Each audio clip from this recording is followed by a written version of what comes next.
नमस्कार बच्चों।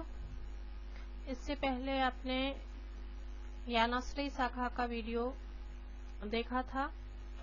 उसी शाखा में ये दूसरी शाखा है प्रेमाश्रय शाखा। प्रेमाश्रय शाखा में प्रेम को ही मुख्य बिंदु मानकर कवियों ने काव्य रचना की है। उनका एक ही लक्ष्य था, एक ही केंद्र बिंदु था, प्रेम। प्रेम की जय हो जीवन में, यही आता है इस मन में। यानी कि वो उनका एक मूल विषय था कि हमें वो जिससे प्रेम कर रहे थे, उनकी काव्य का मूल विषय बता रही हूँ मैं। काव्य में जो भी कहानी लिखते थे एक प्रेम का, तो सीधा सा उनका मात्र एक उद्देश्य होता था कि अपने प्रेम का की प्राप्ति। प्रेमाश्रय शाखा की काव्य का मूल विषय ज्ञानाश्रय शाखा से पूर्णतः भिन्न है। इस शाखा में सौंदर्य प्रवृत्ति से प्रेरित होकर स्वच्छंद प्रेम, प्रगाढ़ प्रणय भावना, प्रणय कहते हैं प्रेम को, ही इस काव्य का मूल विषय है। स्वच्छंद प्रेम की पवित्रता की स्थापना प्रेमाश्रय शाखा का मुख्य प्रयोजन एवं प्रमुख उपलब्धि रही है। प्रेम कथाएं ही इस काव्य का मूल आधार रही हैं। इस काव्य में या इस शाखा में जो काव्य लिखे गए हैं वो केवल और केवल प्रेम को आधार मानकर लिखे गए हैं। इन काव्यों को लिखने वाले सूफी संत जो थे, उनका सीधा सीधा मानना था कि अपने प्रेमी या प्रेमिका को पा लेना ही ईश्वर को पा लेने के बराबर है। प्रेम कथा ही इस शाखा का मूल आधार है। इस समय कठोर व्रत, नियम आदि सभी उखड़ गए थे, बचा था तो सिर्फ प्रेम। और इस धारा के कवियों ने प्रेम के माध्यम से ईश्वर प्राप्ति का मार्ग अपनाया। मैंने आपको बताया कि उनका सीधा सा मानना था कि प्रेम को पा लिया मतलब ईश्वर को पा लिया। ईश्वर को पा लेना, प्रेम को पा लेना ही ईश्वर को पा लेने के बराबर था। तो इस काव्य धारा के जो कवि थे, उन्होंने उन्मुक्त प्रेम का गान किया और उसमें भी ईश्वर तत्व वो मानते थे अपने प्रेम का या प्रेमी को। तो इस काव्य धारा के कौन प्रमुख कवि रहे, उनकी रचनाएं क्या रहीं, इस बारे में मैं आपको बता रही हूँ कि प्रेमाश्रय काव्य धारा के प्रमुख जो कवि रहे हैं वो मुख्यतः सूफी संत थे। और ये सूफी संत जो थे वो मुस्लिम थे सभी। इस काव्य धारा के कवियों में मलिक मोहम्मद जायसी, कुतुबन, मंझन, उस्मान आदि प्रमुख रहे। जायसी इस काव्य धारा के प्रमुख कवि थे। उनके द्वारा रचित महाकाव्य पद्मावत विश्व प्रसिद्ध रचना है।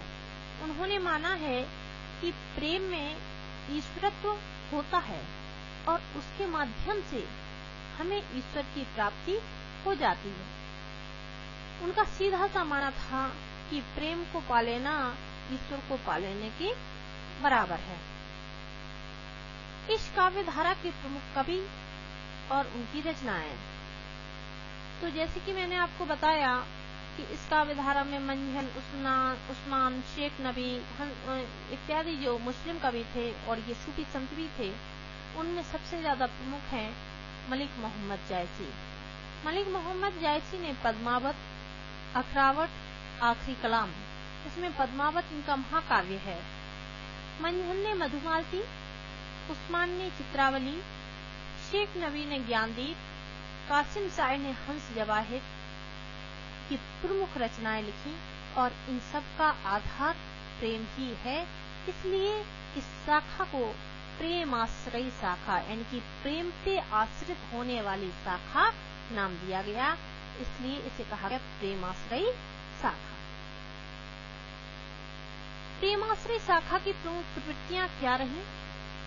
तो प्रमुख प्रवृत्तियां थी श्रृंगार रस की प्रधानता। कोई भी प्रेम से रिलेटेड काव्य आप लिखेंगे तो उसमें श्रृंगार रस का आना लाजमी है। श्रृंगार रस के अभाव में आप कोई भी प्रेम काव्य नहीं लिख सकते हैं। तो इस काव्य धारा की प्रमुख प्रवृत्ति हुई श्रृंगार रस की प्रधानता। दूसरा, प्रेम की पराकाष्ठा।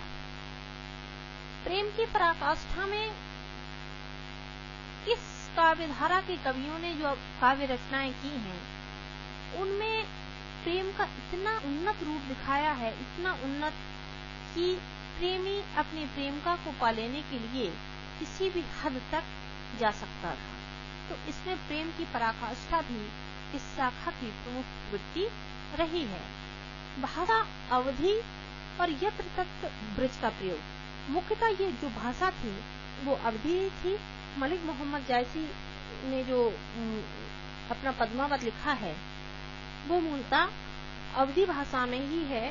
उसके बाद जो अन्य कवि आए हैं प्रेमाश्रय शाखा के, उन्होंने एकादि रचना ब्रज भाषा में भी करी है। तो भाषा मूलतः अवधि, यत्र तत्र ब्रज का प्रयोग शाखा की प्रमुख वृत्ति रही है। अधिकांश जो काव्य रचना करने वाले कवि थे वो कवि मुस्लिम थे और सूफी संत थे। यानी मुस्लिम सूफी संतों ने प्रेमाश्रय शाखा को एक तरीके से ये कह सकते हैं कि जन्म दिया है। प्रबंध काव्य फारसी मसनवी शैली पर आधारित, क्योंकि मुस्लिमों ने लिखा है और मुस्लिमों की जो शैली थी वो या तो अरबी थी या फारसी थी।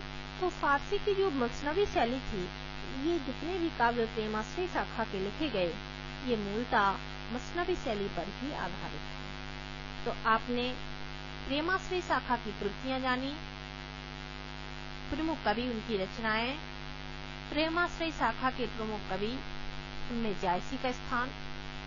प्रेमाश्रय शाखा अपने जानी, समझी, पढ़ी, आशा है आपको समझ में आई होगी। इसके बाद ये आपका पूरा भक्ति काल का चल रहा था कि भक्ति काल दो भागों में डिवाइडेड था, सगुण में, निर्गुण में, फिर सगुण दो भागों में डिवाइडेड था। फिर ये निर्गुण की चल रही थी प्रेमाश्रय, और ये ज्ञानाश्रय और प्रेमाश्रय। तो ज्ञानाश्रय हो गई थी, आज प्रेमाश्रय हो गई। अब भक्ति काल के बाद रीत काल आता है, तो रीत काल का वीडियोस मैं आपको दूंगी और आप स्वस्थ रहिए और